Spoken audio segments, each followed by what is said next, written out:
Isang mapagpalang umaga po sa bawat isa and inaanyayahan ko po kayo na tayo po'y tumayo at sama-sama po tayong lumapit sa Panginoon sa isang panalangin. Panginoon naming Diyos, Ama, na makapangyarihan sa lahat. Salamat po dahil binigyan mo kami ng panibagong umaga upang magkasama-sama, upang i-declare, Lord, how you have been faithful and good to us all throughout the week, all throughout our lives. Sa mga sandaling ito, Panginoon, patuloy na continue to touch our hearts. Hayaan mo nga po na cleanse us from all the unrighteousness na meron kami. At hayaan mo po na as one body, as one spirit, patuloy na kung ano po yung journey na gusto mong tahakin ng aming bahay-sambahan ay patuloy na i-impart mo po sa amin, Lord. Through worship, through your word, patuloy na mag-glorify ka, mas makilala ka pa namin.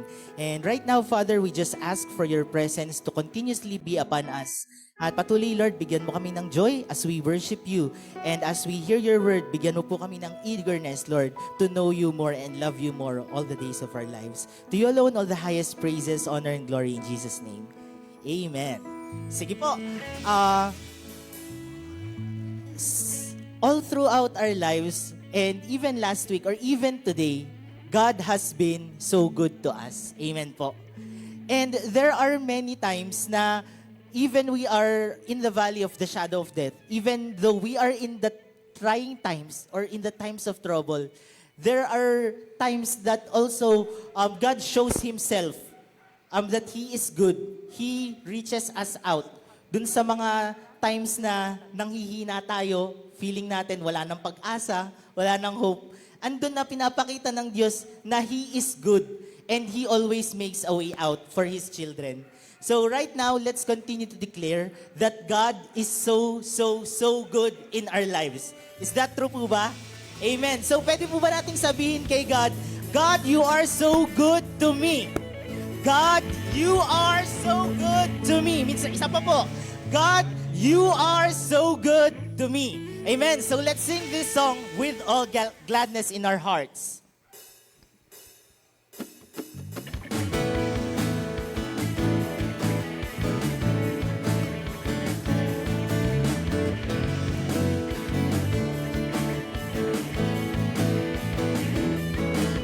The hope in my heart, you're the light in the dark, and your mercies in your hands, oh most high, oh most high. You're my strength when I'm weak, you're the grace that I need, and your mercy save my soul, oh most high, oh most high. I can sing of your love, I can sing of your love in the morning, and your faithfulness at night. You are good, so good, all the time, all my life. You are good, so good, your love remains, you never change. You are good, so good, and I'm still singing because you are so good. Even in the flood and the flame, He always makes a way. In the flood and the flame, you are making a way, and you never let me go. Oh, most high, oh, most high. Every word you have said, every word you have said, you will never forget. All your promises will stand. Oh, most high, oh, most high. I can sing of your love in the morning and your faithfulness, and He is so good in our lives. You are good, so good, all the time, all my life. You are good, so good, your love remains, you never change. You are good, so good, and I'm still singing because you are so good. All the time, all my life. You are good, so good, your love remains, you never change. You are good, so good, and I'm still singing because you are so good.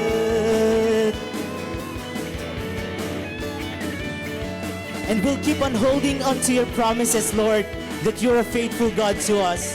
Let's sing, I'm holding on. I'm holding on to your promises. With all our hearts, let's sing to God. I'm holding on to your faithfulness, because He's a promise keeper in our lives. I'm holding. Let's declare, Lord, we hold on to your promises because it is true, Lord, and you're a faithful God. Sing, I'm holding on. I'm holding on to your promises. I'm holding on to your faithfulness. Sing, I'm holding on. I'm holding on to your promises. I'm holding on to your faithfulness. You are good, so good, all the time, all my life. You are good, so good. Your love remains, you never change. You are good, so good. And I'm still singing because you are so good, so good. All the time, all my life. You are good, so good. Your love remains, you never change. You are good, so good. And I'm still singing because you are so good. Sing, He's so good, so good.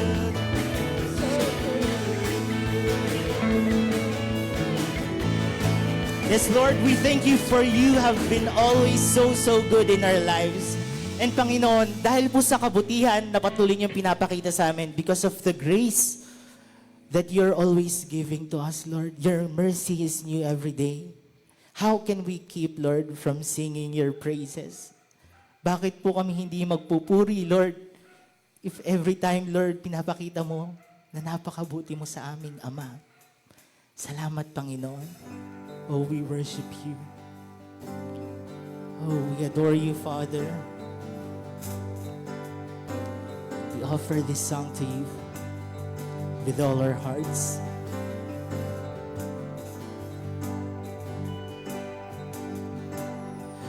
There is an endless song echoes in my soul. I hear the music ring,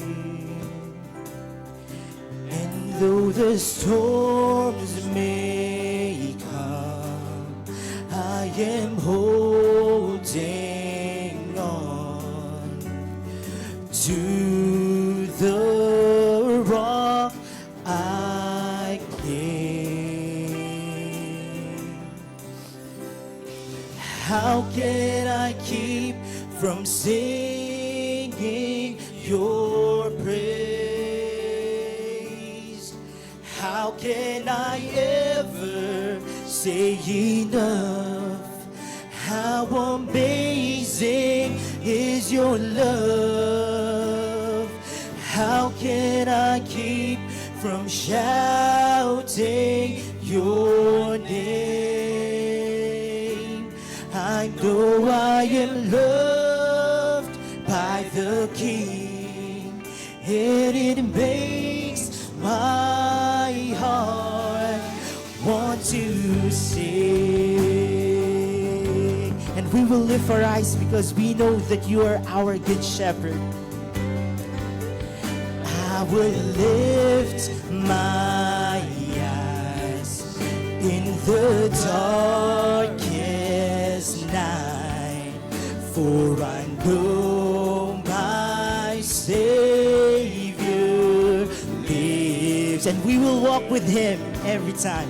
And I will walk with you, knowing you'll see me through, and sing the songs you give. How can I keep from singing your praise. How can we ever say enough, Lord, if your love is overflowing in our lives? Say enough. How amazing is your love. How can we keep from shouting your name? I know I am loved by the King, and in amazing, how can I keep?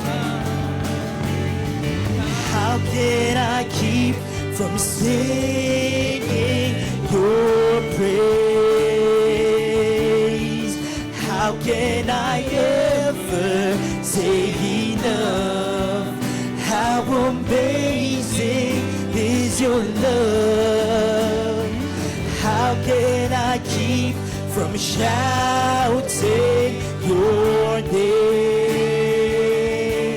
I know I am loved by the King, and it makes my heart want to sing. And we can sing in the troubled times. I can sing in the troubled times, sing when I win. I can sing when I lose my step and fall down again. I can sing 'cause you pick me up, sing 'cause you're there. I can sing 'cause you hear me, Lord, when I call to you.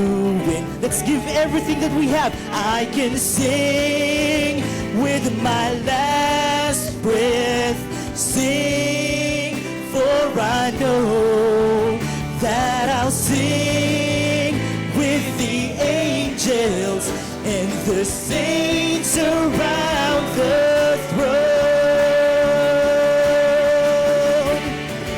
How can I keep from singing your praise? How can we ever say enough? Say enough. How amazing is your love. How can I keep from shouting the most beautiful name above all names? And his name is Jesus. 'Cause we know we are loved by you, and this makes our hearts want to sing for you, Jesus. How can we keep? How can I keep from singing your praise? How can I ever say enough? How amazing is your love. How can I keep from shouting your name? I know I am loved by the King, and it makes, let's sing, I know I am loved. I know I am loved by the King, and it makes my heart, I know I am loved by the King, and it makes my heart want to sing. Let's sing, he is perfect in all of his ways. But for you are a good, good Father to us. You are perfect in all of your ways. You are perfect in all of your ways. You are perfect in all of your ways to us. You are perfect in all of your ways. You are perfect in all of your ways. You are perfect in all of your ways to us. And you are perfect, O Lord. You are perfect in all of your ways. You are good, good Father. Perfect in all of your ways to us. So He is perfect. Oh, you are perfect. You are perfect. Perfect in all of your ways. You are perfect in all of your ways. You are perfect in all of your ways to Oh, yes, Lord. Oh, Lord, truly you are a perfect God. And in every situation of our lives, Lord, you're always there. You're a perfect Father to us. That's why we sing. That's why we worship, Lord. Lord, patuloy na pinupuri namin ng banal mong pangalan sapagkat karapat dapat ka nito, Lord. Because you are a perfect Father. You are a good Father to us. We worship you, Lord. We honor you. And patuloy na tanggapin mo po itong aming songs of praise and songs of worship to you, Lord. For you alone deserve it. Sa iyo po ang pinakamataas na papuri at pagdakila. Ito po ang aming samot dalangin sa pangalan ni Jesus. Amen.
Sa pagkakataong ito, tayo po'y manalangin muna. Ama naming Diyos, salamat po sa katotohanang you are coming back soon. At punong-puno ng tunay na kagalakan ng pusong ikaw, finally, kung hindi mo kami kukunin, una dito sa lupa at makakarating diyan sa iyong kaharian dahil sa aming kamatayan, darating ka at ang iyong paghahari mahahayag hindi lamang sa aming mga mananampalataya, kundi sa lahat ng taong naririto sa mundo at pagkatapos noon, tunay pong magwawakas ang lahat. At alam naming ikaw ang patuloy na maitataas, ikaw ang patuloy na mapapapurihan, masasamba at madadakila. Sa ngalan ng iyong anak na si Jesus, ang lahat ay magsabi ng Amen. Sige po, kayo po'y makakaupo na. Mahaba-haba po yung ating mga verses. Hindi na natin babasahing dire-diretso. Mamaya na lang natin titingnan. Pero let's move fast dito sa ating Matthew 24:15-35. And sabi ron, merong abomination of desolation or yung karumal-dumal na pagsalansang o yung pong karumal-dumal na pagsira doon sa pamamaraan ng pag-worship, sabi doon. Yan po yung sumunod at ang pagkatapos ay pakikita yung mga sitwasyong magaganap at yung paalala sa atin. Dalawang bagay po yung titingnan natin mamaya. Ito yung coming of the Son of Man. Ulitin ko, babasahin po natin sa Ingles at sa Tagalog mamaya. At magkakaroon ng pagkakataon na dumating ang trumpet call at igagather yung elect. Pero magandang may binanggit sa dulo patungkol po dito. Yung pong sinasabing lesson on the fig tree at makikita natin this is about Israel. Siya po yung kalimitang tinatawag na fig tree. So, dalawang bagay po yung pag-uusapan natin ngayong umaga. Dito sa chapter 24 verses 15-35 ng book of Matthew. At makikita natin, what shall we expect? Anong aasahan natin dito sa mga huling panahon? At pangalawa, paano tayo tutugon? At magwawakas din tayo doon sa mga summaries na pinakita ni Pastor RJ last time. Kasi yun din naman talaga ang dapat na mangyari as we continue to move forward dito sa ating pamumuhay sa mundo. So, tingnan natin muna. Ano yung mga ma-expect nating mangyayari? Ano yung maaasahan natin katulad ng sinabi ng mga salita ng ating Panginoon at pinahayag din ng mga apostol patungkol dun sa kanilang mga epistles o kaya dun sa book of Revelation na isinulat ni Apostol na Juan. 4 na bagay po yung makikita natin. There will be deception o panlilinlang. Yan ay nasa verses 15, 23-26. Desolation o kalagiman. Magkakaroon ng malawak na kalagiman. Sabi nung isa, malawak na karumaldumal na mga pangyayari. Verse 15, merong disruption o pagkalansag, yung pong mga buhay natin mababago. Magkakaroon ng disruption. 16-22. Then there will be destruction o pagkawasak. 29-31. So, deception o panlilinang. Ito po yung ating verses. Makisabay kayo sa pagbasa sa Ingles, pero babasahin ko po rin sa Tagalog. So, basahin natin sa Ingles. So, when you see the abomination of desolation spoken of by the prophet Daniel standing in the holy place, let the reader understand. Tapos tatalan tayo sa verse 23, patungo sa verse 26. Then, if anyone says to you, look, here is Christ, or there he is, do not believe it, for false Christ and false prophets will arise and perform great signs and wonders, so as to lead astray, if possible, even the elect. See, I have told you beforehand, so if they say to you, look, he is in the wilderness, do not go out. If they say, look, he is in the inner rooms, do not believe. Sa Tagalog, ito po yung sinasabi. Kaya kapag nakita ninyo ang karumaldumal na kalapastanganan o kalapastanganan na sinasabi sa pamamagitan ni Propeta Daniel na nakatayo sa dakong banal, unawain ng bumabasa, at kung sino ang magsabi sa inyo, masdan ninyo, naririto si ang Kristo, naririyan siya, huwag ninyo siyang paniwalaan. Huwag ninyong paniwalaan.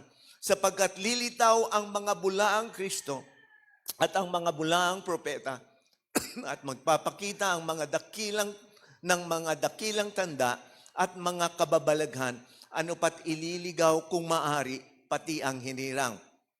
Tingnan nyo, pinagpauna ko ng sinabi sa inyo, kaya kung sasabihin nila sa inyo, tingnan nyo, siya'y nasa taas, huwag kayong lumabas, tingnan nyo, siya'y nasa gilid, huwag ninyong paniwalaan. Nabahayag ni Pastor RJ last week na talaga pong may mga darating na false Christ o sinasabi lang sila si Kristo. There will be false prophets at malawak na ang bahagi niya, lalo higit sa Pilipinas. Ang dami-dami ng nagsasabing sila yung anointed Son of God, appointed Son of God, sila yung tunay na relihiyon at wala nang iba at walang makakarating sa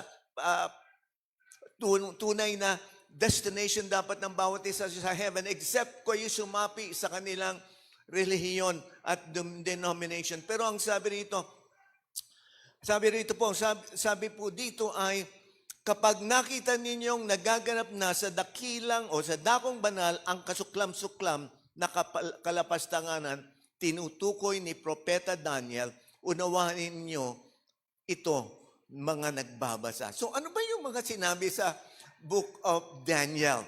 Dadaanan lang natin yung ilang kasi napakalawak pong bahagi ito. Nahirapan po ako sa pag-aaral nito, mensaheng ito.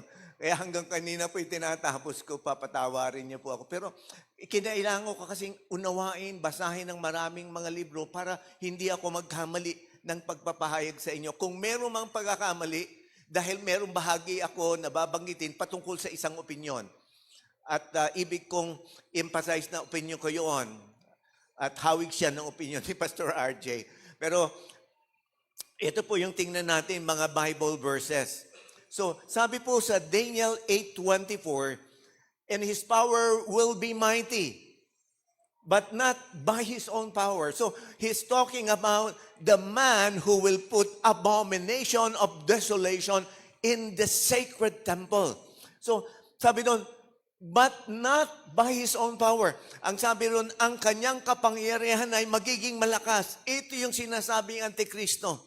Ngunit hindi sa pamamagitan ng kanyang sariling kapangyarihan because there will be a Trinity outside of God the Father, God the Son, and God the Holy Spirit. There will be a Trinity between Satan and Lucifer, the false Christ or the Antichrist, and the false prophets. They will amass great power that will be allowed by God in the end times. And he will destroy to an extraordinary degree. He will be the cause of destruction of so many things. And people will not see the destruction. Nations, economies will be destroyed.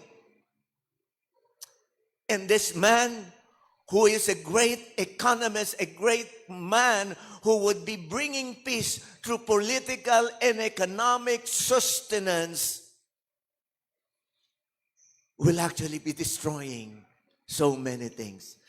Pero ito, there will be a great deception. Ang makikita ng tao yung fake news. Sinanay tayo sa mga fake news ng mga nakaraang panahon at maraming naniwala sa fake news. Ito'y paghahanda sa pagdating ng mga greater fake news. Kung hindi kayo naniniwala sa katotohanan, patuloy kayong madadalisdis sa kalikuan at kapalaluan at walang katotohanan ng mga bagay. So go back to where the truth is. Don't just believe. Look for the truth. Look for evidence of the truth. Because if you are used not to looking for the truth and just hearing and then feeling the way that the other people will feel, then you will be destroyed. There will be a great deception. Mga pandaraya. At makikita natin doon, and he will be successful and do as he pleases. Papayagan siya ng Diyos kung ano niyang gusto niyang gawin. And he will destroy mighty men and the holy people. Sino yung gustong maging mighty man of God? Aba ko konti. De-destroy kasi tayo daw kung tayo yung mighty man. Ano yung mighty man? Ibig sabihin yan, firm. Standing firm on what is true. Standing firm on in obedience with God. Kung ano yung sinabi ng Diyos, yun ang gagawin ko. Hindi ako liliko sa kaliwa at sa kanan. These are the mighty men, and this will be the focus of that man of desolation, of abomination. Makikita natin, he will destroy mighty man and the holy people. He will bring sinfulness in the life of men and women of God.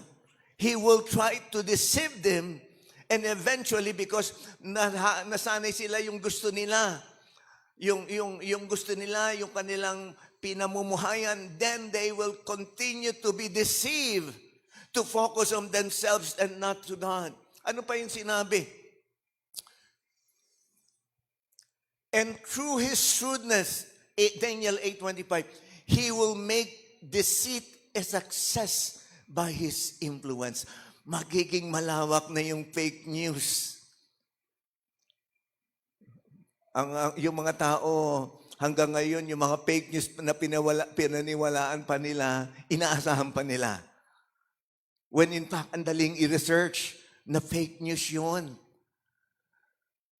Pero ang sabi rito, he will be successful in his influence. And he will make himself great in his own mind. And he will destroy many while they are at ease. Ang sabi rito, ang kanyang kapangyarihan ay magiging malakas, ngunit hindi na sa pamamagitan ng kanyang sariling kapangyarihan, at siya'y gagawa, o yun yung verse 24, na gagawa ng nakatatakot na pagwasak, at siya'y magtatagumpay at gagawin ang kanyang maibigan. Pupuksain niya ang makapangyarihan at mga banal na bayan. Hindi ko na po nalagay, pero yun yung verse 24. Pero ang sabi rito sa 25, sa pamamagitan niyang kanyang katusuhan, ang kanyang paularin, ang pandaraya sa ilalim ng kanyang kamay, at sa kanyang sariling tip-isipan na itataas niya ang kanyang sarili. Walang babalang papatayin niya ang marami. Siya'y tatayo rin laban sa pinuno ng mga pinuno, ngunit siya'y mawawasak, hindi sa pamamagitan ng kamay ng tao. Ang sabi ron sa English, he will even oppose the Prince of Princes. He is Jesus. At sabi ron, but he will be broken without human agency. Pero itong taong ito na manlililang, deceiver, the great deceiver, will be broken without human agency. Hindi nyo kayang pigilin ang kasamaan ng tao. Kahit nyo siya tutukan ng baril, kahit nyo gilitan ng liig, hindi nyo mapipigil ang kasamaan ng tao.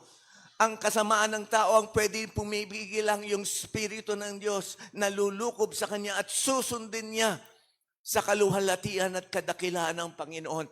So, it will not be by human agency. So, nakikita natin, ang Book of Daniel talks about the great things that will be happening in the last days. Ano pa yon? So, great deceiver siya. Daniel 9:27, and he will confirm a covenant with the many for 1 week, but in the middle of the week, he will put a stop to sacrifice and grain offering. And on the wing of abominations will come the one who makes desolate, until a complete destruction, one that is decreed, gushes forth on the one who makes days desolate. Sabi po rito, at siya'y gagawa ng isang matibay na tipan sa marami sa loob ng isang linggo, at sa kalagitnaan ng isang linggo ang kanyang patitigilin ang handog at ang alay. At sa pakpak ng mga kasuklam-suklam ay darating ang isang mangwawasak, hanggang sa ang inuutos na wakas ay maibubuhos sa mangwawasak. So makikita natin, initially, this man or this leader will emerge. Will emerge. Hindi, sabi noon, galing ito sa European nation. Sabi nila, yun sa pag-aaral. Pero kung titingnan natin, isang bagay ang katotohanan. Yung Iran at Saudi Arabia, nagkaroon po ng peace pact, April 6. At yung peace pact na yon, may ginawa o kaya ginampanan ang mediation ng China. At ngayon, ang China ay nagme-mediate para sa Russian at saka Ukraine war. Ang NATO nagsisigap din na gumanap upang sila yung makuha at makuha nila ang Ukraine sa NATO. Pero ang China tuloy pa rin gumaganap patungkol dito. At hindi natin alam, will that peace brokerage be successful between Russia and Ukraine? Pero tuloy-tuloy po ang iba't ibang mga bansa at lalo tigit China para i-broker ang peace ng Middle East at ng Israel. Ang Israel nasa kalagitnaan ng Middle East. Pero they are brokering and they are showing goodwill. Katulad ng nalansin nating datihang Pangulo patungkol sa China, they showed goodwill. And they were deceived. Nadaya sila. And the people of God will also be deceived if they are not to walk according to the righteousness that God would like them to be walking on. So, makikita natin. So, ito po yung mangyayari. At hayag na hayag ito sa iba't ibang mga nangangaral. Iba't iba man ang kanilang pananaw sa millennium, pananaw sa post-trib or mid-trib, ang kanilang pananaw, the temple that was destroyed doon sa panahon ng 70 AD will eventually be built and the sacrifice will be happening inside this temple. At i-search ninyo sa Google, the Temple of Israel, makikita nyo, nando na, handang-handa na ang Israel to build the temple. Nando na yung lahat ng mga gamit that was built according to God's design earlier. When Solomon, when all the and even Moses at the time, they were given the description on how to build the ark and eventually how to build the temple. At yung templong yon na nawasak 70 AD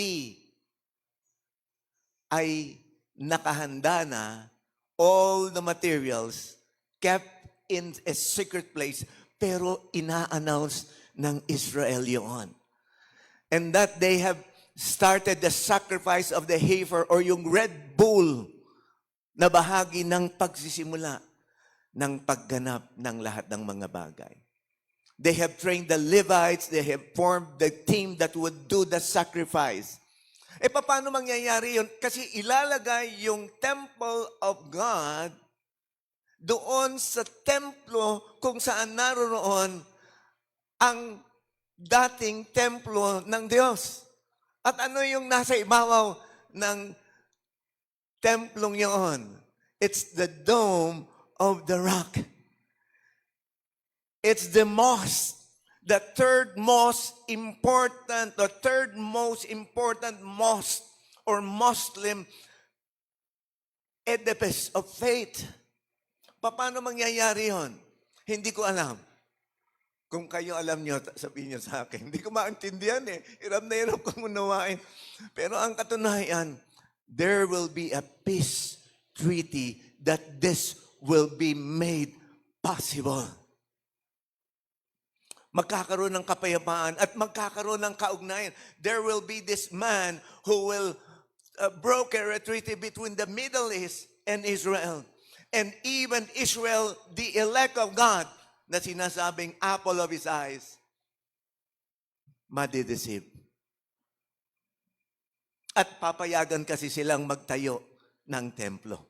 Di gustong-gusto nila yun. So, pero, ang sabi, many for 1 week, ang lahat halos ng Bible scholars, pagka sinabi daw na 1 week, kay Daniel, it's actually 7 years. Yan yung 7 years of growing spectrum of start of tribulation and the great tribulation. Yan yung 7 years. Sinasabi nga po, parating 7 years. At ang sabi doon, in the middle of the week, In the middle of the 7 years, there is that 3.5 years. Ang sabi ng iba, that's mid-tribulation. Darating si Jesus doon. Sabi ng iba, darating si Jesus post-tribulation, kasabay ng pagkawasak ng lahat. Sabi ng iba, pre-tribulation, bago dumating yung mga pagsubok dahil hindi ibubuhos ng wrath of God, yung galit niya sa mga anak ng Diyos. Pero ang sabi rito, in the middle of the week, mid of the 7 years. So, kapayapaan. He is both a political and economic, sabihin natin, genius. Magaling siya. Maraming magaling na tao ngayon, nagugulat tayo eh. Pero siya kaya yun. Ayoko magbanggit ng pangalan. Siya kaya yun. He will be a political and also an economic genius. Hindi lang yon. Kasi sabi doon, magtatayo ng statua sa loob ng templo. At yung statua ngayon ay sasabihin, i-worship. At yung hindi mag-worship sa kanya, hahabulin at papatayin. Na-imagine ko hindi lang yung hindi to physical statue eh. This may be a hologram or something. Kaya hindi lang siya political, economic, he will be a great scientific genius. At yung bagay na yon, kahit na nasa malayo ka, dapat kang sumamba. Di ba ganun yung mga lugar ng Hudyo, they go to a particular place to be worshiping in that particular direction, yung direction ng templo ng Diyos sa Jerusalem. Yung mga Muslim naman, yung direction nila dun sa Mecca. So, makikita natin ang sinabi ng, and he will put a stop to the sacrifice and grain offering. Dadayain niyang marami. Madadaya sila. Kahit na napakagaling nila, madadaya sila kasi wala silang kaugnayan sa Diyos. Tunay na kaugnayan sa Diyos. Pero ang sabi doon, on the 3.5 years, biglang pagkatapos nung ang bait-bait niya, ang buti-buti niya, pakakainin niya lahat, mawawala na ng kagutuman sa mundo, wala nang mga problema sa environment kasi iaayos lahat ng sitwasyon ng environment. Itong mga nangyayaring napakalalakas na bagyo, napakalalakas na ulan, pagkilos ng yelo mula roon sa lugar na yon patungkol sa ibang lugar, yung tilting ng ating earth. Kaya nababago ulit. Dati pala yung ating earth ay dati katulad lang ng naiiba yung dulo, yung north and south pole. Kumikilos uli siya at nagbabago uli. Lahat yan bibigyan ng solusyon. At dahil doon, miski yung mga mananampalataya, madadaya. Kung hindi sila nagbabasa ng salita ng Diyos. Kung wala siya lang tunay na kaugnayan sa Diyos. Titigil niya bigla, 3.5 years. Titigil niya ang sacrifice. At sasabihin niya roon sa pagkakataong yon, ako na ang sambahin ninyo. Ako na ang Diyos. So, tingnan natin itong 2 Thessalonians 2:3. Sabi doon, don't anyone deceive you in any way, for that day will not come until the rebellion occurs and the man of lawlessness is revealed. Nahayag yung man of lawlessness. Yan yung Antichrist. Yan yung nagdala ng abomination of desolation. Yung kagimbal-gimbal o karumal-dumal na pangsansala doon sa tunay na worship of God. Revealed the man doomed to destruction.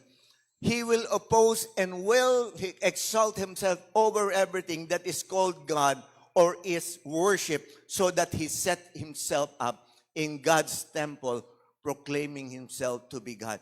Kailan mangyayari yan? Pagka natayo na yung templo. Kailan matatayo ang templo? Any moment now, when the peace pact, the secret peace pact is finally signed. Malapit na yon. Malapit na yon. At so makikita natin, tunay po na, ito naman yung sa Isaiah. Sabi doon, because you have said, we have made a covenant with death, and with Sheol we have made a pact. The gushing flood will not reach us when it passes by, because we have made falsehood our refuge, and we have concealed ourselves with deception. Sabi noon, sapagkat inyong sinabi, tayo'y nakipagtipan sa kamatayan. Yung namumuhay sa kasalanan hanggang ngayon at hindi tumitigil sa kasalanan, namumuhay kayo sa pakikipagtipan sa kamatayan. Hindi lang kamatayang physical, it is spiritual death. Ano po eh? At sa Sheol ay nakipagkasundo tayo. Tayo daw nakipagsundo doon sa impyerno. Kapag ang mahigpit na hagupit ay dumaan, yung mahigpit na hagupit ay dumaan, ito'y hindi darating sa atin sapagkat ating ginawang kanlungan ng mga kabulaanan at sa ilalim ng kasinungalingan ay nagkubli tayo. So, pagka daw yung gushing flood, hindi tayo masasama. Dahil i-separate yung goat sa sheep. Dahil yung falsehood, yung fake news, yung deception, ipinamuhay natin. Dinaya natin ang ating mga sarili. Pagka naniwala tayo sa pandaraya, akala natin totoong-totoo na yon at paglalaban natin hanggang kamatayan yung pandarayang yon. Pero kung babalikan lang natin, available yung truth. Hindi tinatago yung truth, available siya. Pero bakit hindi yung truth ang pinipilit? Meron kasing sariling mga agenda ang mga tao. At yung mga taong pare-pareho ang agenda, pare-pareho silang madideceive. Kaya ang napakahalaga sa mga susunod ay, mamaya, tingnan natin, paano tayo tutugon? Paano tayo tutugon? So makikita natin, may malaking deception. Kaya kailangan yung one-to-one. Baka may mga deception na kayong nasa isipin, mga practices na kayo, i-confess nyo na sa inyong mga mentor. Kasi magpapalakasan tayo para wala sa ating mahiwalay at mahuli sa tamang panahon. You could be there, but you will be late. And you will miss the opportunity to be there. So magtutulungan tayo. Character building and continuing yung pong work of God as part of the discipleship group. So, ang sabi doon, merong malawak na panlilinlang. May desolation o kalagiman. Verse 15. Isa lang siyang verse. Ano po? So, sabi doon, so when you see the abomination of desolation spoken of by the prophet Daniel, ilan nating binagit yung ilan, standing in the holy place, let the reader understand. So sabi doon sa Tagalog, kaya kapag nakita ninyo ang karumal-dumal na kalapastanganan na sinabi sa pamamagitan ni Propeta Daniel na nakatayo sa dakong banal, doon mismo sa loob ng templo na maitatayo, isang Jewish temple, sabi doon, makikita nila yung abomination of desolation. Sino ba yung abomination of desolation? Sabi ng marami, nangyari na yan several years ago. The abomination of desolation speaks of the ultimate desecration of the Jewish temple. The establishment of an idolatrous image in the holy place itself, which will inevitably result in the judgment of God. It is the abomination that brings desolation. Yung karumal-dumal na bagay na ginagawa doon sa templo, yun yung magdadala ng kapighatian o desolation. Anumang karumal-dumal na ginagawa nyo sa inyong sarili na yan ay templo ng Diyos. Paalala mga kapatid, mahal ko kayo. Hindi nyo i-enjoy truly yung inyong ginagawa. Kasi eventually, ito'y magdadala ng pinakamabigat na kapigatian sa inyong buhay. So, makikita natin, sabi nga nila, noong 168 BC, before Christ, yung templo ng mga Hudyo ay nagkaroon na ng abomination of desolation. Sabi nila, it is because of Antiochus IV o Antiochus Epiphanes. Yung pangalan Antiochus Epiphanes, ang ibig sabihin nun, illustrious one. Yung masigasig na isang tao. Manifestation siya ng Diyos. Yun ang binigay niyang pangalan sa kanyang sarili. He is the manifestation of God. At alam niyo ang ginawa niya? Sabi dito, he believed that he was the embodiment of Zeus. Siya yung mythological God. And he demanded to be worshipped. So he surrounded Jerusalem and attacked it, killing 80,000 Jews and selling 40,000 Jews as slaves. He went to the temple. He tore down the altar of sacrifice. He proclaimed this temple as the temple of Zeus. He put an image of Zeus in the temple and demanded that he'd be worshipped. He took away the daily sacrifices, took a pig. Kumuha siya ng baboy. A swine, the unclean meat of the Jews.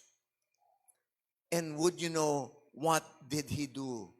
He killed the swine, a pig in the temple, and spread the juices of the pig all over the temple. When that happened, the Jews knew that this was Daniel as predicted by Daniel. This was the abomination that causes the temple to be desolate. Pero ang pananaw at pinapahayag ng salita ng Diyos, mangyayari ulito. Pero hindi na si Antiochus Epiphanes, pero yung magsasabing, ako ang Diyos na inyong dapat sambahin. Yun yung magsasabi ng bagay na ito. So, kung titingnan natin, meron pong talagang desolation o kalagiman. Merong mangyayaring kalagiman. Handa ba tayo? Mamaya, tingnan natin paano tayo maghahanda. Tapos magkakaroon ng disruption o pagkalansag. At pagkatapos nun, hindi dumilim, yung magkakaroon ng destruction o pagkawasak. Tingnan natin yung disruption o pagkalansag. Sabi doon, binasa na din, o basahin natin uli, and let those who are in Judea flee to the mountains. So, nag-declare na yung abomination of desolation. Sinabi na niya, ako ang inyong sambahin. Tigil na ang worship of the true God. Wala nang sakripisyo. Kasi Jewish temple yung nandun eh. Sabi doon, pagka nangyari yun, tumakas kayo. Lumayo na kayo agad. Let the one who is on the housetop not go down to take what is in his house. Nasa bubungon siya, nagre-repair siguro ng bubong kasi umuulan, tumutulo. Ang sabi, pagka sinabi na, at mayroong isang news, nakakonect tayo lahat sa mga news. At sinabi doon sa templo sa Jerusalem, nag-declare na yung Antichrist na siya ang Diyos. Nasaan ka man, ang sabi ng salita ng Diyos, huwag ka nang bumaba pa at kumuha ng mga bagay sa iyong bahay. And let the one who is in the field not turn back to take his clothes. Huwag ka na magdala ng baon ng damit. Narinig mo, may cellphone ka, dineclare na yung pagsalansang, yung great o karumaldumal na pangyayari doon sa templo ng mga Hudyo. Sabi doon, huwag ka nang magbaon ng kahit na anumang damit. And alas for the women who are pregnant and for those who are nursing infants in those days. Kasi kahit sila dapat tumakbo. Pero paano yun?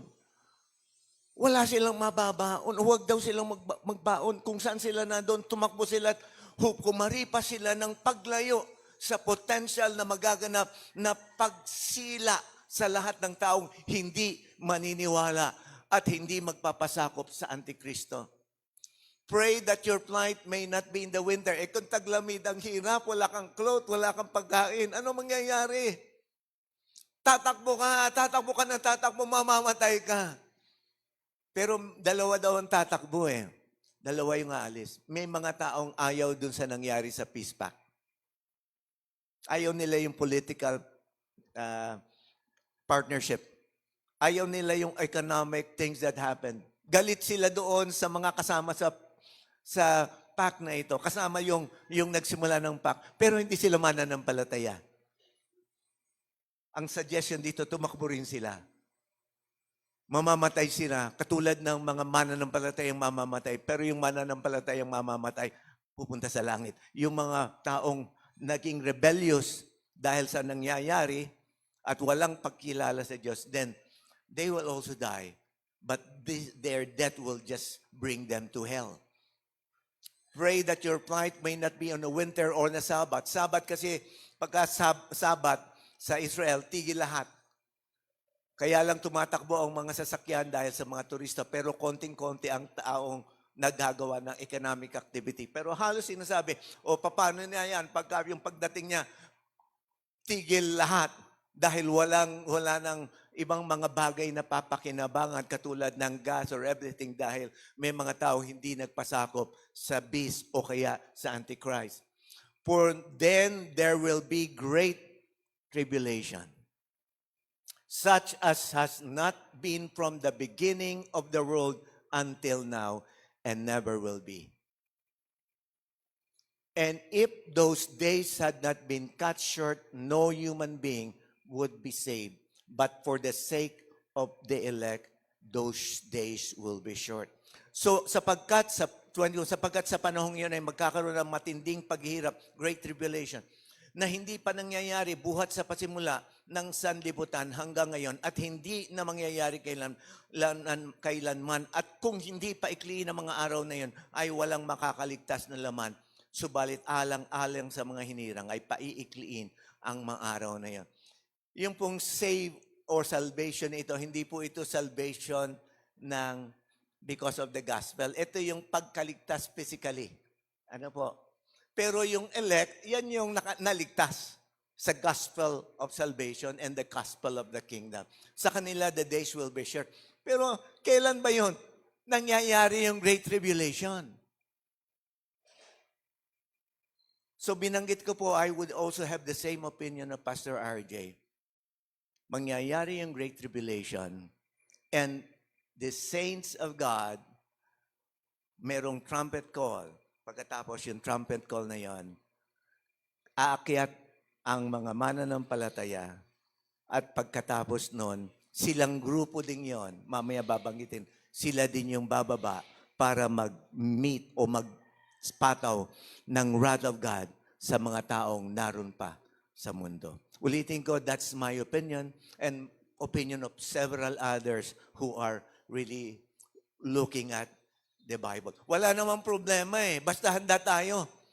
Pre-trib, mid-trib, or post-trib, handa tayo. Dapat yung puso natin nakasalang at nakaangkla sa Diyos dahil merong disruption that will happen. Magugulat tayo. Sino po ba yung pagkabiglang minura ng tao na doon sa isang lansangan eh, pagkatapos anong reaction niya? Mumura rin siya, hindi ba? O kaya parang aso, naapakan mo yung kanyang buntot, hindi ba kakagat siya? Yung mga tao ng Diyos, pagka minura, magmamahal. Hindi sila ma-offend. Kasi patulad ng binanggit, yung fold, yung fear, offense, lust of the eyes and lust of the flesh, at saka po yung deception. Ito yung talagang naghahari ngayon na. Yung masasaktan, magmamahal. Yung ma-offend, magpapatawad. At dahil nagpatawad, sila yung kahit na may great tribulation, mamamatay yung ilan, praise God. Kung ako yun, dahil sarap, diretso na sa langit. Yung iba mabubuhay, they will be protected by God. Bakit ba tayo nananalangin? Gumaling ang isang taong may sakit. Minsan, gumagaling siya. May pareho ng karamdaman, hindi gumagaling. God is sovereign. Alam niya ang pinakamaigi. Pero ang pinakamahalaga, dun sa buhay at those time, the great tribulation, the time will be cut short. So sabi doon, 7 years. Sabi ng iba, mid-trib yung dating. Ang sabi ng iba, katulad ng pananaw ko, post-tribulation ang dating. Ang sabi doon, iiksian ng Diyos para sa mga may tunay na kaugnayan sa Kanya. So, ito po naman ang mangyayari. Destruction o pagkawasak. Kung naroon tayo sa lupa at kung hindi na tayo na-rapture nung una pa, yung pre-trib, o kaya na-rapture nung una pa, nung mid-trib, o kaya na-rapture ngayon na, pagkatapos nandun kayo, o nandun tayo, huwag kong sabihin kayo, baka mamaya hindi ako kasali. Nandun tayo. At pagkatapos hinahanda tayo, meron tayong D-group meeting. Libo-libong mga anghel, libo-libong mga saints, may D-group meeting. Pagkatapos nun, yung naiwan, ito ang mangyayari. Well, there will be destruction, merong pagkawasak. Immediately after the tribulation of those days, the sun. So after the tribulation of those days, yung great tribulation yung sinasabi. Ano po? The sun will be darkened and the moon will not give its light and the stars will fall from heaven and the powers of heaven will be shaken. Will be shaken. Naalala ko yung nandoon sa YouTube, yung Yellowstone, yung lumalaking kaldera. At pagka pumutok yun, mawawala ang California, mawawala ang great part of the US dahil nakakonect sila. Dahil talagang earthquake zone yun. At yung Pilipinas, earthquake zone din at volcanic zone. So ano mangyayari? Yung maiiwan, anong makikita nila? Tayo nakikita natin nangyayari. The sun will be darkened and the moon will not give light and the stars will fall from the heaven. Ang sabi noon, magdidilim ang araw at ang buwan ay hindi magbibigay ng kanyang liwanag at mahuhulog ang mga bituin mula sa langit at yanyanigin ang mga kapangyarihan sa langit. Sabi pagkatapos noon, sa Tagalog ko nalang babasahin, pagkatapos ay lilitaw ang tanda ng anak ng tao sa langit. Tatangis ang lahat ng mga lipi sa lupa at makikita nila ang anak ng tao na dumarating na nasa ulap ng langit na may kapangyarihan at dakilang kaluwalhatian. Isusugo niya ang kanyang mga hell na may malakas na tunog ng trumpeta at kanilang titipunin ang kanyang hinirang mula sa apat na hangin from one end to another. Pero ang focus natin dito yung destruction at pagkawasak. So magkadikit po sa aking pananaw yung sitwasyon. Paano tayo tutugon? How do we respond? Babalikan din natin yung mga verses na nabanggit. So alam natin merong tinatawag na deception, merong desolation o kalagiman, merong disruption, pagkalansag, may mga biglaang pagbabago ng buhay. At kung sakali, anong tugon dapat natin kung may mga pagbabago ng buhay? Ano ang gagawin? Tayo ba'y aalma? Tayo ba'y magiging mabangis? O tayo magmamahal at iibig? O susunod ng mayroong 100% na pagsunod sa Diyos, tapos mayroong destruction at pagkawasak. So, paano tayo? Ito naman. Halos pareho verses. Paano tayo tutugon? Discernment, pagkakilala, decision, yung pong pagpapasya, magkadikit yung decision, o detachment, paghiwalay o pagtanggal. Then direction o pagtawag, deployment at pinakalat o pagkalat. So, ito po yung binabanggit kong opinion na pwede po niyong i-consider o hindi. So, tingnan natin. Discernment and pagkakilala. So, binanggit na rin natin ito. So, merong deception. Pero dapat may discernment. And we can only have discernment not because we are wise, not because we read books, not because we have so many books with us. Good books and good authors. No, it's not that. It's your relationship with God. You will be able to discern if your focus is not yourself, but God Himself. You will be connected with Him and you will be guided. The Lord will continue to say to you the things that you should be doing because moment by moment you believe you cannot live without Him. But if you feel you have been so filled with academic things, then you know so many things, but you don't have this deep relationship with Him, then you will be deceived. So, the people who will be discerning, yung tunay na may pagkakilala sa Panginoon. Yung may tunay na malalim na relasyon sa Panginoon. So, maliwanag sa kanila yung binabanggit sa Daniel. Maliwanag sa kanila yung binabanggit sa Revelation. Hindi man maliwanag sa kanila yung mga particular verses na yon patungkol sa end times, pero maliwanag sa kanila, Panginoon, hindi ko alam. Tulungan mo ako, gabayan mo ako. Sasabihin sa kanya, mamuhay ka ng tama. Mamuhay ka ng matuwid. Opo, Panginoon, nanginginig pa. Mamumuhay ako ng tama, mamumuhay ako ng matuwid. Magpapamentor ako kasi hindi ko kaya. Magme-mentor ako at magdadala ako ng mga kaluluwa dahil yun ang gusto mo. Susunod ako, Panginoon. Kahit wala siyang alam na napakarami sa Biblia. Wala nga siyang memorized na verses, pero ang kaugnayan niya ay gano'n na lamang. Magpapahayag siya. Mangangaral siya.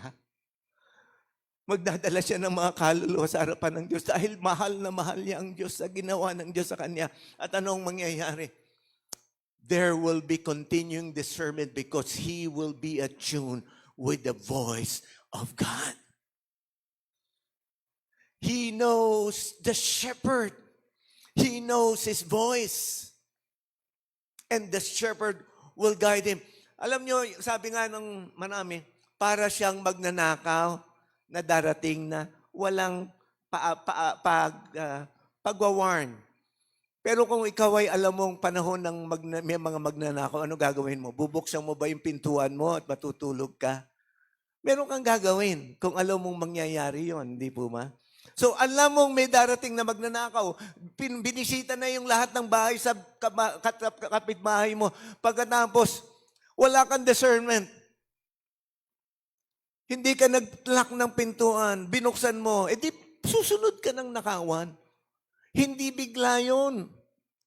Meron siyang pa-warning, meron mga pamamaraan, may mga nangyayari. Yan yung sinasabi natin, we should learn the truth beforehand. Yung pagsisisi, hindi dapat sa huli. Yung pagsisisi, dapat sa una. Gagawin na natin yun dapat para hindi tayo magsisi. Yun po yung napakahalaga. So, makikita niyan, gagabayan sila.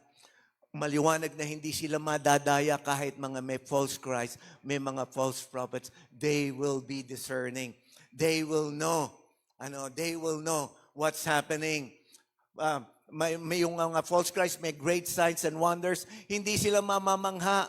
May mga prosperity doctrines, hindi sila mamamangha. May mga gagawin yung abomination, maglalagay ng abomination of desolation. Bibigay niya lahat, yung kapritsyo ng lahat ng tao, pero hindi sila mamamangha, hindi sila sasapi sa kanyang ginagawa dahil maliwanag sa kanya because he has the discernment of God. Yung po yun.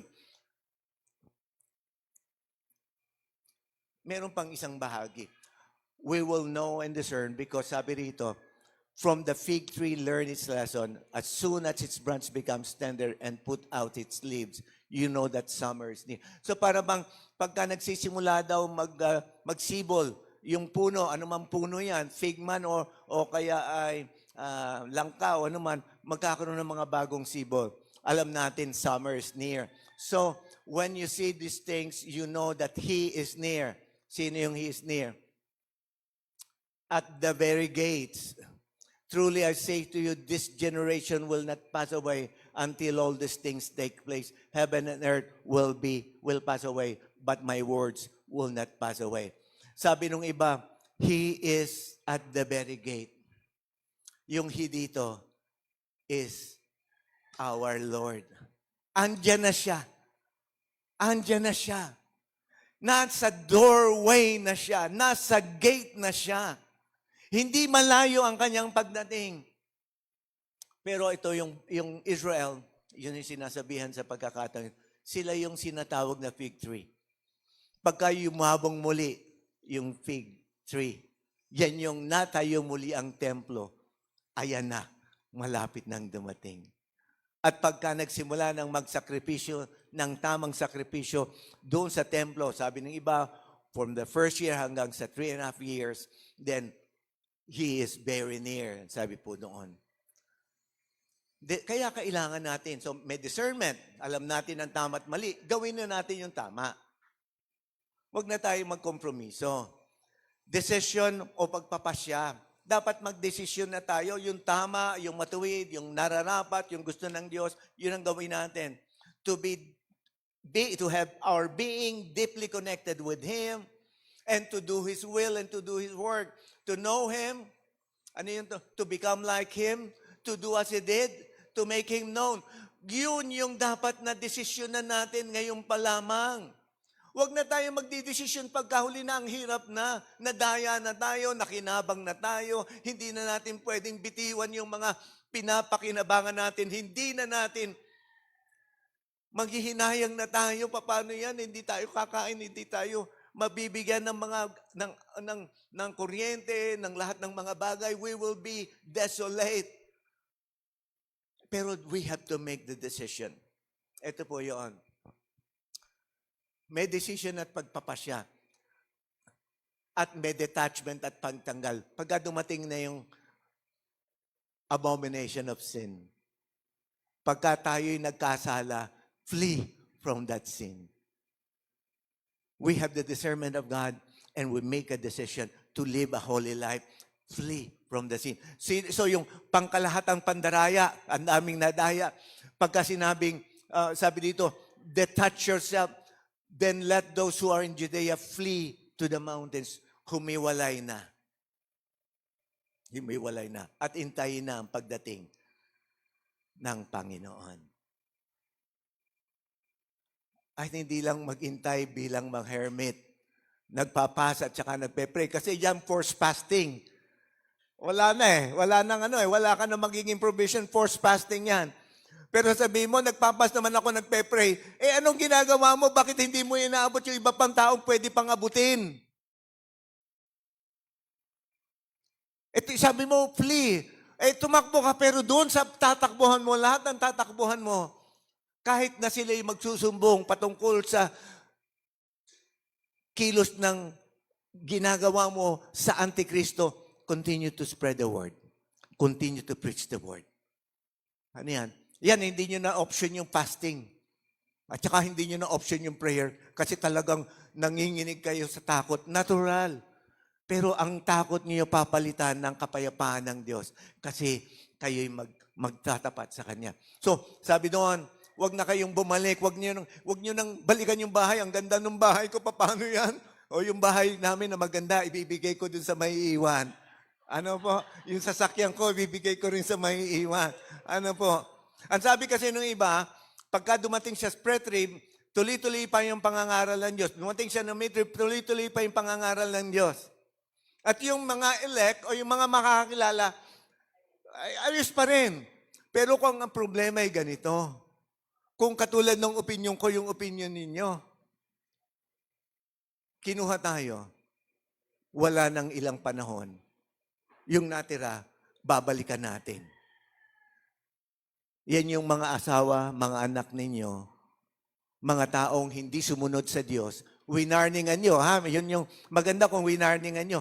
Pero kung hindi nyo winarningan, biro nyo kasama nyo si Kristo, nagpo-pour siya ng wrath doon sa mga taong binitiwan ninyo, hindi nyo pinaalalahanan.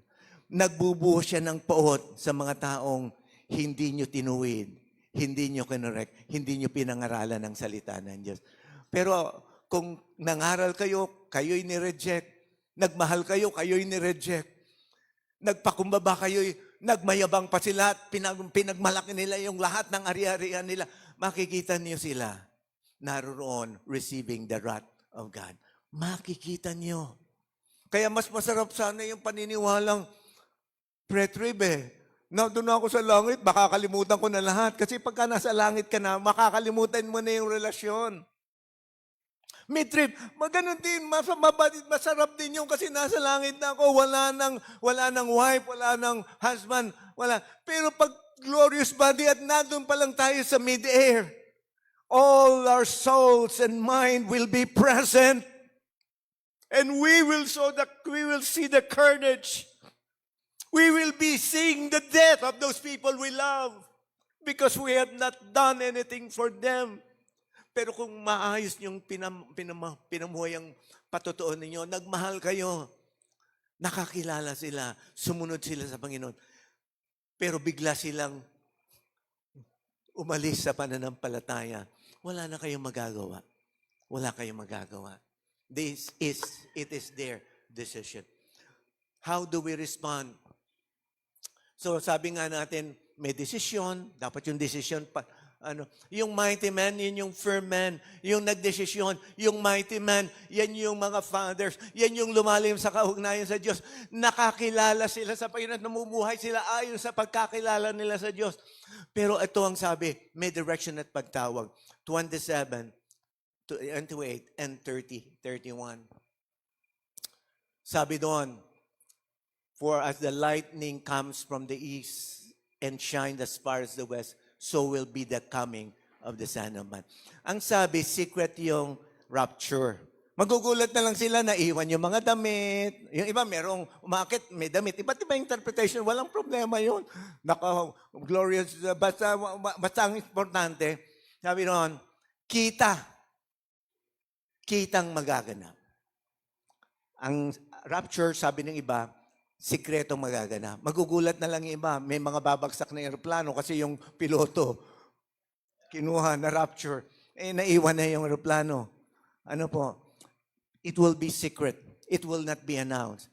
Pero doon sa opinion ko po, magaganap yung rapture announced.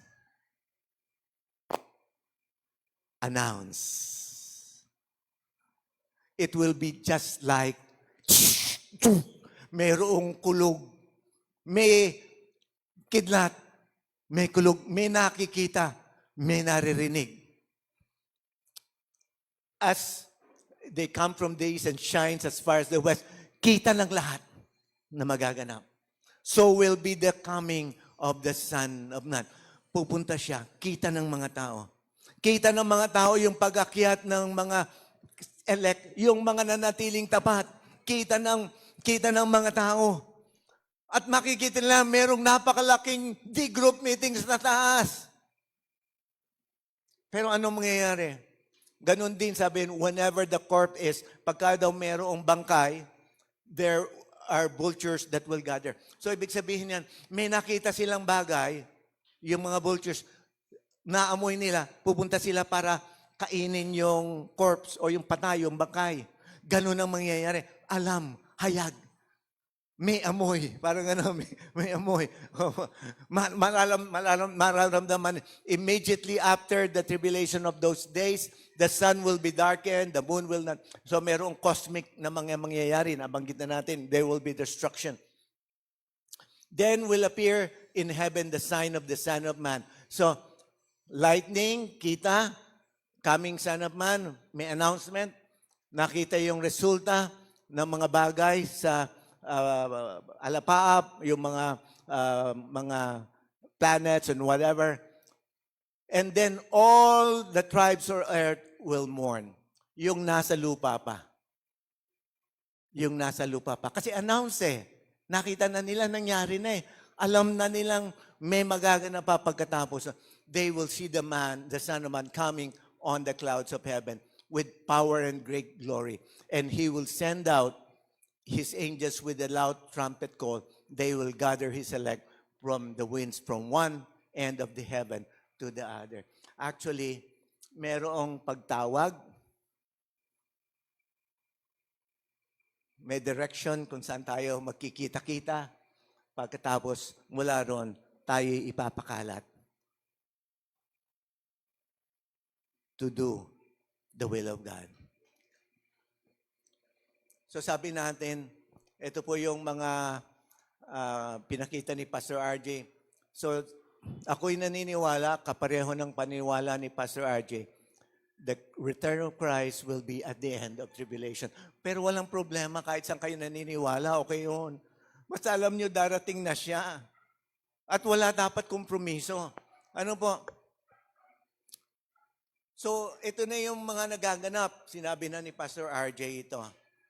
Pero, sinabi rin po kahapon ng last Sunday, dapat ito nating paghandaan. At paano natin paghahandaan? Dapat nating i-address yung fear, offense, lust, and deception. Alam natin yung mga pinanggagalingan yan. Mayroong fear sa heart of man, but take heed to yourself. Your hearts will be weighed down by carousing or lust, immorality, or pleasure, drunkenness. In that day, Jesus coming, come on unexpectedly. Then many will be offended. Many false prophets will rise up and deceive many. So, ang mahalaga po, paano anong kapalit ng fold? Kapalit ng love. Love of God and love of others. Yun po yun. So, makikita natin yung mga signs. Ito na, narito na. Nandiyan na po yun. Pero tandaan natin, we need to constantly go back. At ito yung paulit-ulit na babanggitin namin dito sa seryeng ito. Deepen your relationship with Christ. That's being. Live according to His will. On His relationship and doing His will. Tuloy-tuloy yung Great Commission, walang tigil. Kasi ang sabi doon sa binahagi ni Pastor RJ last week, tignan niyo ito. Sin will be rampant everywhere and the love of many will grow cold. But those who are living in the being, in their identity in Christ, they will continue to deepen their relationship in God. Even magkaroon ng false prophets, maraming mga pagsubok, they will offer their lives for the sake of the gospel, for the sake of Christ. Iaalok nila yung buhay nila. Sabi nga namin, usapan namin doon sa Seldom, ang sabi natin, di ba? Bahay, bulsa, buhay. Hindi mo maalok ang buhay mo kung yung bahay mo pa, hindi mo pa pinagagamit sa cell group para magkaroon ng mga meetings doon. Hindi mo pa pinurgo yung bahay eh. Paano yung bulsa? Maibibigay mo ba yung buhay kung yung bulsa nga hindi mo maibigay? You can only give your house or anything, everything you treasure, together with your money, yung bulsa, and your life if you truly love God and truly love people. Pero ano po yung sabi? Sin will be rampant everywhere and the love of many will grow cold. Pero dahil napaka-intense yung relationship ng mga mananampalataya sa Diyos, their love will go much more passionate to God and His people and the people that will be rich by the Word of God. Kahit yung sin will be rampant, holiness will be a natural thing for the man and women of God. It will be their lifestyle. Pero anong sabi? But the one who endures to the end will be saved. Pero may karugtong Kaya ako'y naniniwala na tayo yung last days, last hours of an evangelist and preacher of the gospel and the gospel of salvation and the kingdom. And the good news about the kingdom will be preached throughout the whole world. Kahit dagsa ang kasalanan, kahit dagsa ang mga mandaraya, kahit dagsa ang walang pag-ibig at pagmamahal, tayong tumanggap ng pagtatalaga ng Diyos, magpapahayag. Even unto death. Even unto death. So, salamat po sa Diyos sa pagkakataong ito. Tayo po'y tumayo at manalangin sa pagkakataong ito.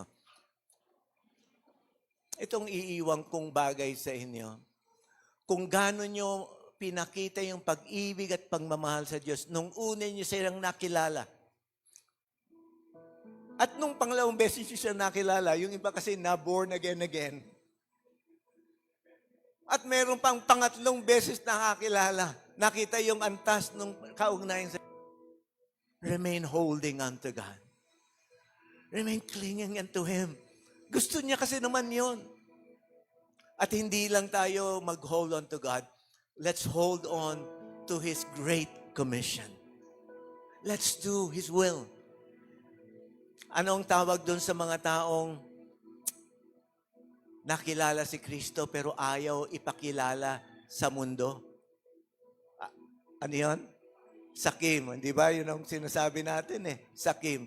Sino bang sakim dito? Hindi Kim Atienza o kaya Kim. Maraming Kim na mga Kim Chiu. Sa Diyos tayo. Kay Kristo tayo. And we continue to hold on to Him and to do His will and to this work. Tayo po'y manalangin. Ama naming Diyos, salamat po sa katotohanan na Ikaw ang patuloy na gabay namin. I have captured just a few of those things that you would like to share to your people. Pero minsan, dahil sa daming kaalaman namin, Panginoon, gulong-gulo din ang aming isipan kung hindi kami guided by your word, guided by your spirit. O Panginoon, dito sa mga huling panahon, o Panginoon, panalangin namin, Panginoon, huwag kaming ma-deceive, magkaroon kami ng discernment. Sa panahon ngayon, huwag kaming madala doon sa pagsambang hindi karapat-dapat sa iyong harapan at pananawa, Panginoon. Bagkus kami mag-stand firm to make a decision and to do it fastly, hastily. Imiwas kami sa lahat ng kasalanan at patuloy kaming mamuhay ayon sa iyong kalooban.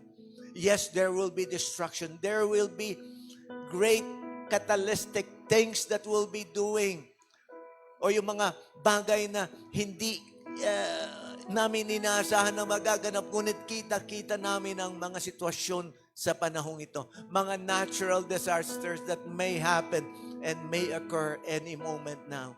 Panginoon, patuloy mo kaming bigyan ng tapang. Mula doon sa fear, palitan mo ng tapang.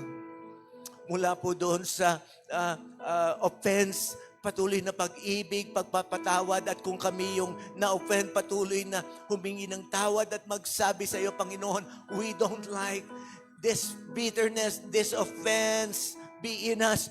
Take it away, Lord God, and allow me to love that person who made that offense.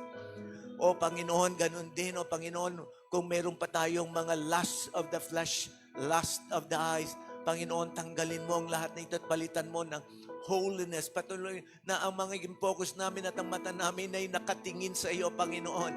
At ang laman namin ay hindi ayon sa aming gusto. We will deny ourselves. We will be dead to ourselves. And we will be disciplining ourselves for your glory, Lord God. At alam namin dahil doon, O Panginoon, sa iyong pagdating, hindi lang kami makakarating dyan sa alapaap at kasamang bababa. We have comfort and peace in ourselves because we will be doing your will. At pagka binuhos na yung wrath o puot ng Diyos sa mga taong hindi sumunod sa iyo, Panginoon, ang comfort lang sa aming puso, inabot namin sila. Mahal namin sila. Kumilos kami ayon sa iyong kalooban at nagganap kami ng mga bagay upang maabot sila, ngunit hindi sila sumunod sa iyo. And we allow you to do your will doon sa kanilang buhay. Panginoon, salamat po sa iyo. Pinupuri ka namin at sinasamba. Dinadakila ka namin sa ngalan ng iyong anak na si Jesus. Ang lahat ay magsabi ng Amen. Ang pagpapala ng Diyos at pagkalinga at paggabay at paghahanda sa kanyang pagdating ay patuloy na ibubuhos sa atin. Patuloy tayong makakarinig mula sa Kanya. Patuloy tayong lalakad ayon sa Kanyang utos sa hangarin at adya sa ating buhay. At patuloy tayong magiging dahilan ng pagkakilala ng marami sa Kanyang harapan at pagtungo sa Kanyang harapan. At alam nating ito'y kalooban at ibig niya maganap.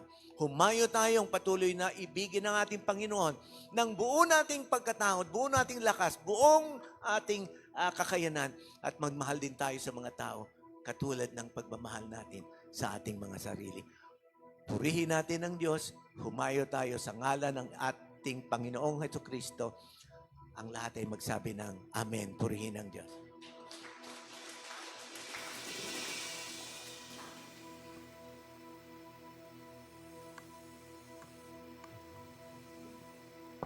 Amen. So, napakagandang malaman po or ma-remind tayo sa mga bagay na patungkol dito kasi sooner or later, hindi natin alam, mangyayari ang mga bagay na ito. Mamimit talaga natin si Jesus and mangyayari yung mga bagay na binabanggit dun sa kanyang mga salita. Pero ang katotohanan po, sino po ba sa atin yung pinabilang ng Lord sa kanyang pamilya? Pwede pong makarinig ng isang amen? Sino po yung pinabilang ng Lord sa kanyang pamilya? May pangako po kasi ang Lord that He will always be with us till the very end of age. Hindi man sinabi ng Lord na magiging smooth yung journey or yung kahantungan natin dito sa life, pero ang promise niya, He will always be with us. And pagdating natin sa heaven, kasama na talaga natin siya. So let's just claim by faith, Lord, itama mo yung puso ng bawat isa. Kung meron mang dito ang hindi pa talagang nakakapag-surrender ng life nila sa iyo, Lord, help us to humble ourselves before you at admit that we have sinned against you and that we need you in our lives. Ipabilang mo po ang bawat isa nararito, even yung nanonood, Lord, sa live. Lord, pabilang mo kami sa pamilya mo. Hayaan mo nga po na ma-enjoy namin yung presence mo every journey na kinakaharap namin. And maging bold kami, Lord, to really share the love that we receive from you. And maraming salamat, Panginoon. Pinupuri ka namin at pinasasalamatan. Amen. So let's sing this song po with gladness in our hearts because our God is for us.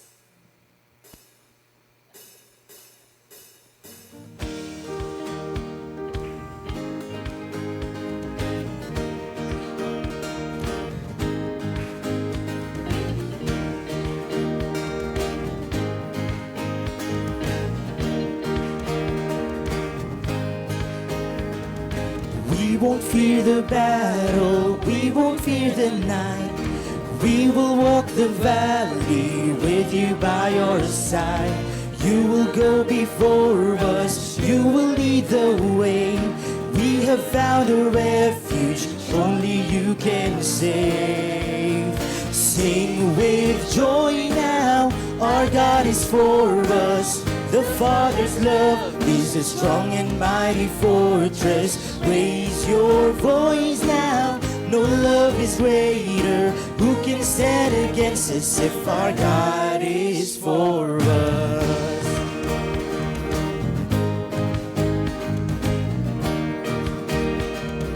Even when we stumble, Even when I stumble, even when I fall, even when I turn back, still your love is sure. You will not abandon, you will not forsake. You will cheer me onward with never-ending grace. Sing with joy now, our God is for us. The Father's love is a strong and mighty fortress. Raise your voice now, no love is greater. Who can stand against us if our God is for us? neither height nor depth can separate us from your love, Father. Neither height nor depth can separate us. Hell and death cannot defeat us. He who gave his Son to free us holds me in his love. Neither height nor depth can separate us. Hell and death cannot defeat us. He who gave his Son to free us holds me in his love. Neither height nor depth, neither height nor depth can separate us. Hell and death cannot defeat us. He who gave his Son to free us holds me in his love. Sing with joy now, our God is for us. The Father's love is a strong and mighty fortress. Raise your voice now, no love is greater? Who can stand against us if our God is? Sing with joy. Sing with joy now. Our God is for us. The Father's love is a strong and mighty fortress. Raise your voice now. No love is greater. Who can stand against us if our God is for us? Sing, who can stand? Who can stand against us if our God is for us? Who can stand against us if our God is for us? Yes, Lord, we thank you for you're always with us. And this is your promise, Panginoon. Kaya patuloy na we honor you, Lord. We praise you. And help us, Lord God, to always glorify your name in this journey, so Lord, sa buhay namin. To you alone all the highest praises and honor and glory. In Jesus' name we pray. Amen.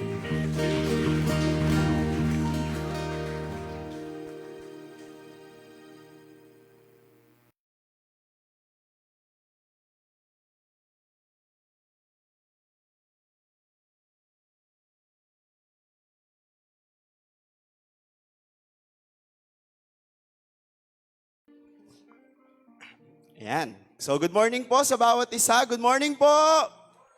Ayan. So, thank you po kay Pastor Voltaire na nagdala ng isang magandang mensahe and a reminder for each and every one of us. So, for our announcement po, we continue to encourage everyone na umattend po ng ating Sunday service physically. And you can invite also your pamangkins, your apos, your your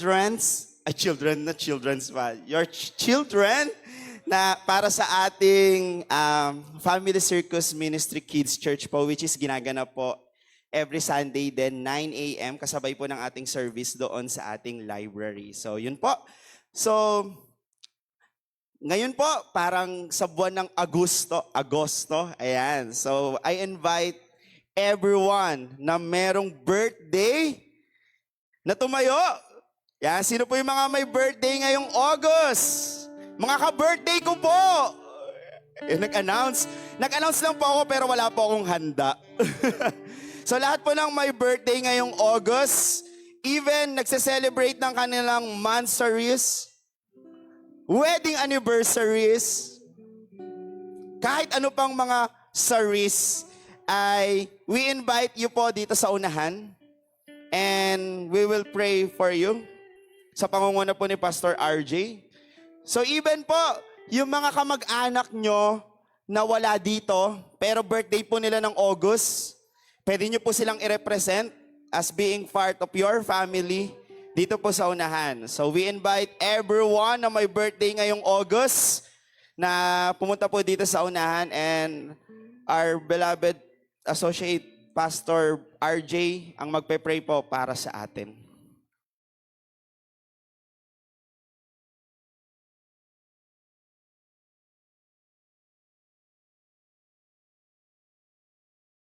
At ilay hands po natin sila.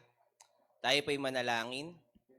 Amang Diyos, tunay nga po na itong isang napakahalagang mga araw sa bawat isa na mga kapatid namin sa kanilang mga kaarawan ay maging paalala na ang buhay namin ay sa iyo. Na ikaw ang nagmamay-ari nito, Panginoon. Una, in creation, Lord, ikaw ang nagbigay nito. Ikaw ang nagbigay ng buhay. At pangalawa, Panginoon, ikaw ang may-ari ng aming buhay. Inangkin mo ito pangalawang beses nung tinubos mo ang aming buhay sa aming mga kasalanan. At binigyan mo kami ng bagong buhay. Kaya Lord God, ito pong celebration ng aming kaarawan, ng kaarawan ng aming mga kapatid ay maging paalala na ikaw ang Diyos na nagmamayari nito. Kaya Lord God, salamat dahil pagmamayari mo ang bawat isa sa amin. Kaya Lord, nakikiselebrate kami sa mga karawan, anibersaryo ng aming mga kapatid sa Panginoon. We just want to continue to pray for blessings upon blessing. May every spiritual blessings ay ma-receive nila, mga blessings na nanggagaling kay Kristo Panginoon. And hayaan mo, Lord, na ang buhay na ito ay maging pagpapala sa iba. And we thank you because we just want to affirm that they are good gifts to us. They are good gifts to their families, to their loved ones, to their children and parents. And we praise the Lord na ikaw ang nagbigay ng napakagandang regalong ng buhay na ito. Kaya Lord God, ang prayer ko lang, patuloy na proteksyonan mo sila sa lahat ng gawa ng kaaway. Hayaan mo na manatili sila, Panginoon, na namumuhay sa iyong pag-ibig. At kung ano man, Panginoon, ang mga pinagdadaanan nila, alam ko, Panginoon, nasasamahan mo sila at ma-overcome nila ito dahil ikaw ang kasama nila, Panginoon. We thank you, God, and may joy and peace be multiplied, hindi lang sa kanilang individual na mga buhay, even sa kanilang mga pamilya at sa mga taong kaugnay nila. Salamat, Panginoon. Sa iyo ang papuri, pagdakilat, pasasalamat sa pangalan ni Jesus. Amen and amen. Birthday to you. Happy birthday to you. Happy birthday, happy birthday. Oh, birthday. Oh, dance. TikTok. Happy birthday to you. Happy birthday, happy birthday,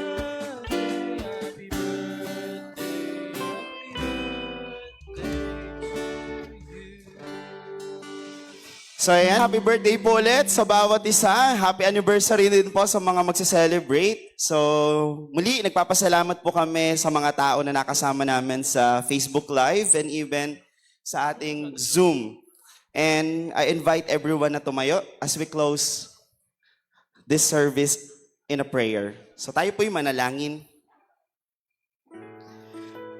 Dear Heavenly Father, maraming salamat, Panginoon, dahil tunay na tapat at dakila ka.